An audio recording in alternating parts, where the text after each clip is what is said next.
여기 한 여성이 발을 동동 구르며 화장실 앞에 서 있습니다. 불행히도 화장실은 이미 앞서서 줄을 선 사람들로 가득 차 있네요. 그녀의 얼굴은 이제 더더욱 창백해지기 시작합니다. 이런, 과연 그녀는 무사히 일을 처리할 수 있을까요? 안녕하세요. 한국을 경험한 외국인들의 사연을 전해드리는 위대한 뉴스입니다. 오늘 사연은 이탈리아에서 온 사연입니다. 사연자를 대신해 제가 읽어드리겠습니다. 안녕하세요. 저는 이탈리아에 살고 있는 알레시아입니다. 저는 어릴 때부터 신비한 동양 문화에 심취해 있었죠. 그 덕분에 이탈리아서는 찾아보기 힘든 동양학과가 있는 나폴리 동양학대학교로 진학해 동양학을 전공했어요. 지금도 동양 문화에 크나큰 관심을 가지고 있고 대학원에서 계속해서 공부 중입니다. 제가 이렇게 글을 쓰게 된 계기는 제가 처음 동양에 방문했을 때의 기억 때문이에요. 저는 학부생 시절 아르바이트비와 부모님께서 보태주신 돈을 알뜰살뜰 모아 동북아 여행을 계획했어요. 어릴 때부터 부모님과 유럽 국가는 여행을 많이 다녔지만 제가 평소에 관심을 많이 가지고 있던 동양의 나라를 여행하는 건 처음이었죠. 저는 중국과 또 다른 동북아 국가 하나를 여행하려고 생각했습니다. 개인적으로 중국을 동양 나라의 중심이라고 생각했어요. 크기도 크고 제가 공부할 때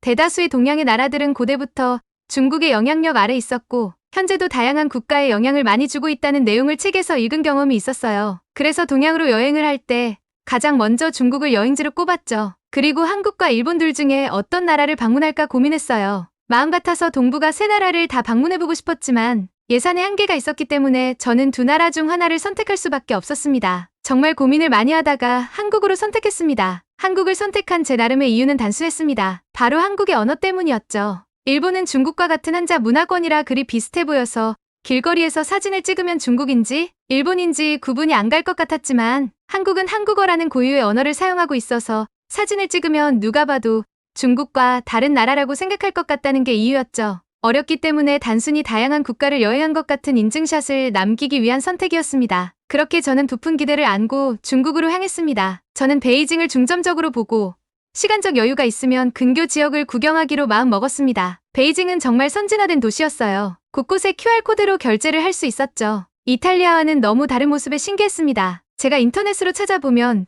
중국의 시민의식이 별로라고 들었는데 생각보다 사람들이 깔끔하고 친절했죠. 화장실에서도 한줄서기를 하고 있었죠. 제가 사는 동네에서는 한줄서기를 하지 않는데 중국에서 처음 배웠습니다. 중국에 대한 저의 호감은 점점 높아졌습니다. 하지만 이런 중국에 대한 호감도는 다른 지역으로 여행 가는 버스 안에서 산산조각 났습니다. 베이징은 너무 선진화돼 있었는데 다른 지역으로 가는 버스는 아날로그 그 자체였죠. 티켓을 하나하나 확인하느라 예정된 출발 시간을 훌쩍 넘긴 시간에 버스는 출발했습니다. 버스 안은 좁은 공간에 너무 많은 사람들이 타 있어 버스를 타는 내내 불편함에 시달려야 했죠. 그리고 버스에 탄 사람들은 씻지를 않은 건지 사방에서 알 수 없는 악취가 풍겼습니다. 뿐만 아니라 몇몇 중국인들은 시끄럽게 떠들었죠. 아이들은 미친 듯이 소리를 질러대는데 그 누구도 제재하지 않았습니다. 정말 지옥이 있다면 이런 냄새와 이런 소음, 그리고 이런 불편함을 겪는 이곳이 아닐까 하는 생각이 들 정도였죠. 저는 제 옆에서 아주 시끄럽게 떠들고 있는 중국인에게 구글 번역기를 보여주면서 조금만 조용히 해달라고 부탁했으나 그 사람은 본체만 체하며 다른 사람에게 저를 가르치며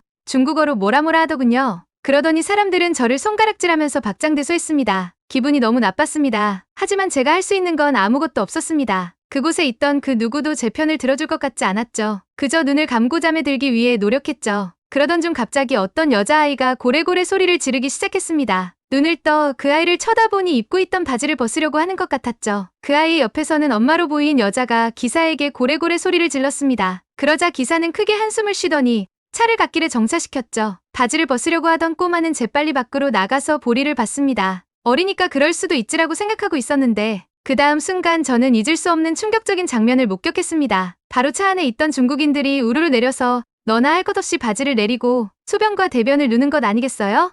남녀노소를 가리지 않았죠. 저는 순간 제 눈을 의심했습니다. 그들이 보리를 마치고 손도 씻지 않고 버스에 올라와 자리에 앉는 걸 보니 속이 메스꺼워졌습니다. 버스 안 그 어느 것도 만지고 싶지 않았죠. 그리고 나서 몇 시간을 더 달려 휴게소에 도착했는데요. 저는 휴게소에서도 충격을 금할 수 없었습니다. 바로 화장실 안에 칸막이도 없고 문도 없었기 때문이죠. 말 그대로 오픈된 상태였습니다. 화장실을 가고 싶었던 저는 제가 입고 있던 윗옷을 벗어 부랴부랴 가리면서 보리를 봤지만 너무 충격적이고 뭔가 제 인권이 손상되는 기분이었죠. 휴게소 화장실에서도 중국인들은 손을 씻지 않고 나가더군요. 그 손으로 뭔지 모를 음식을 집어먹기도 했어요. 그 뒤로 저는 도착지에 도착할 때까지 물 한 모금 마시지 않았습니다. 물조차 마시기 힘들 정도로 입맛이 떨어지기도 했고 더 이상 그런 화장실을 가고 싶지 않았거든요. 버스에서의 충격도 저에게 엄청난 충격이었지만 저는 중국 여행을 하면서 여러 번 사기 아닌 사기를 당하기도 했습니다. 길거리에 파는 군고구마가 맛있어 보여 5개를 샀는데 그중 3개는 썩어서 먹지도 못하는 고구마였어요. 4개를 사서 1개 서비스로 준다고 선하게 웃던 중국인이 저에게 썩은 고구마를 준 것이었어요.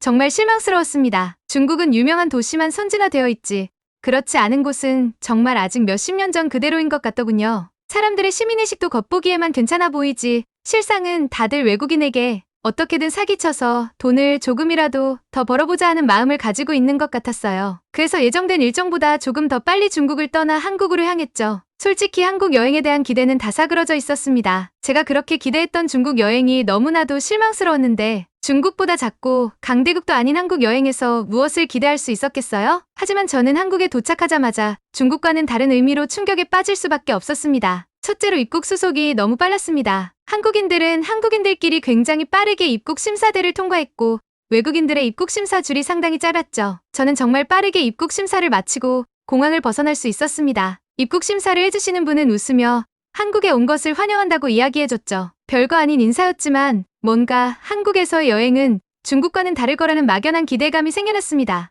음식들도 정말 맛있고 도시는 너무 깨끗했습니다. 하지만 베이징도 그랬으니 한국 역시 한국의 수도인 서울만 이렇게 깨끗하고 정돈이 잘 돼 있을 거라고 생각했죠. 저는 서울에서 맛있는 음식을 많이 먹고 사진도 많이 찍고 경주로 향하는 버스 안에 올랐습니다. 한국 고속버스는 너무 편리했습니다. 좌석도 넓고 휴대폰 충전도 가능하더라고요. 사진을 너무 많이 찍어서 휴대폰 배터리가 부족해 걱정이 이만저만이 아니었는데 고속버스에 타서 휴대폰을 충전할 수 있었습니다. 그리고 버스는 휴게소에 정차했죠. 저는 중국에서의 악몽이 떠올라 화장실을 사용하지 않으려고 했습니다. 하지만 갑자기 제 속이 요동치기 시작했죠. 버스 탑승 전 편의점에서 한국에서 유명하다는 아주 매운 컵라면을 먹어서 그런 것 같았습니다. 저는 참지 못하고 휴게소로 뛰쳐들어갔습니다. 하지만 휴게소에 들어서자마자 제가 휴지를 가져오지 않았다는 걸 생각해냈죠. 당황스러웠습니다. 하지만 다시 버스로 돌아가기에는 제 배가 버텨줄 것 같지 않았죠. 점점 제 얼굴을 창백해져가고 제 다리를 베베 꼬이기 시작했습니다. 제 바로 앞에 있던 한 할머니가 돌아보셨어요. 그러더니 앞에 있는 사람에게 다가가 뭐라고 말씀하시더군요. 그러더니 기적이 일어났습니다. 맨 앞에 있던 여성분이 저에게 화장실을 먼저 쓰라고 양보해 주셨어요. 저는 땡큐 감사합니다를 외치면서 화장실에 들어갔죠. 다행히 화장실 안에는 휴지도 많았어요. 보리를 보고 정신을 차려보니 고속도로에 있는 화장실인데도 마치 중국의 호텔 화장실처럼 잘 꾸며져 있더군요. 손을 씻을 수 있는 손세정제도 구비돼 있었습니다. 중국과는 달라도 너무 달랐죠. 화장실을 나와 휴게소를 둘러보니 마치 작은 쇼핑센터 같았습니다. 음식도 너무 정갈하고 맛있어 보였죠.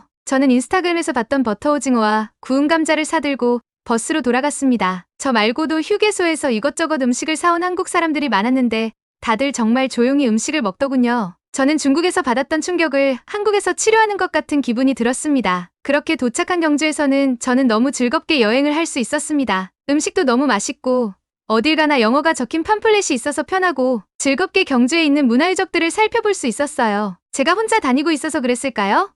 모르는 사람들이 자신의 음식을 나눠주기도 하고 식당이나 카페에서는 서비스라면서 작은 선물이나 음료들을 무료로 제공해주기도 하셨어요. 중국과는 정말 다른 상황이었죠. 여태 아시아 국가 중에는 중국이 최고라고 생각했던 제 생각이 이 여행을 통해서 정말 많이 바뀌었습니다. 중국과 한국의 시민의식과 여행지로서의 쾌적함은 정말 비교할 수도 없을 지경이었죠. 빨리 중국을 떠나 한국에 온 건 정말 잘한 결정이었어요. 한국에서 여행을 하면 할수록 정말 한국이란 나라의 매력에 빠질 수밖에 없었죠. 가끔 인터넷상에서 중국이 최고라고 이야기하는 사람들을 만나면 제가 경험했던 중국의 실상을 이야기해주고 싶은 마음이 큽니다. 저 역시 중국과 한국 여행 중에 만난 단편적인 경험일 수도 있겠지만 저에게는 중국은 아직 시민의식이 부족한 개도국의 느낌이 강했습니다. 중국의 기술력이 세계 최고다라는 이야기도 있지만 제 생각에는 그런 기술을 활용하는 것도 하나의 능력인 것 같은데 중국이 아직은 부족한 게 아닐까 생각합니다. 이탈리아에 돌아와서는 같은 학교 친구들에게 여행을 가려면 꼭 한국으로 가보라고 이야기를 하고 다녔습니다. 얼마 전에는 후배들이 단체로 한국에 다녀왔는데 너무 좋았다고 이야기하더라고요.